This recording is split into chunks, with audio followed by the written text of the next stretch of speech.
I think of science, the methods and tools that enable it, as kind of like a utility belt that you walk around with. You know, and you come upon something. Are you a superhero? Yeah.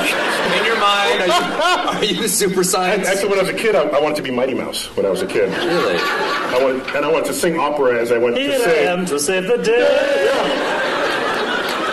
So it's a tool belt. It's a tool belt. It's a utility belt. Utility belt. Sorry, because I'm picturing you in the singlet with the utility belt. Yeah. It's a tool belt. The difference is a tool belt. You know, if you have a hammer.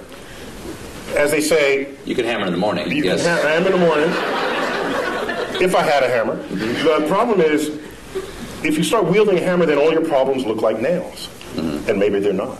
Maybe it's more subtle than that. And so your toolkit has to be able to morph into what is necessary for what it is that you confront at that moment. And so, yes, you're equipped with methods of mathematical analysis, methods of interpretation. You know some basic laws of physics. So when someone says, I have these two crystals, if you rub them together, you'll get healthy.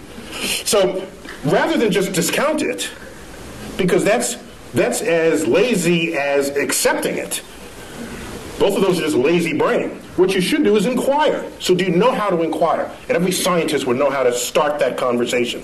They would say, well, where'd you get these? What kinds of ailments does it cure? How does it work? What does it cost? Can you demonstrate that it works? And you go through this whole, and at the end the person's in tears because they weren't prepared for that level of questioning. And so science literacy is vaccine against charlatans of the world that would exploit your ignorance of the forces of nature. Neil, if you don't like the crystals I gave you, you can just say it. And they're not working for you because you don't believe.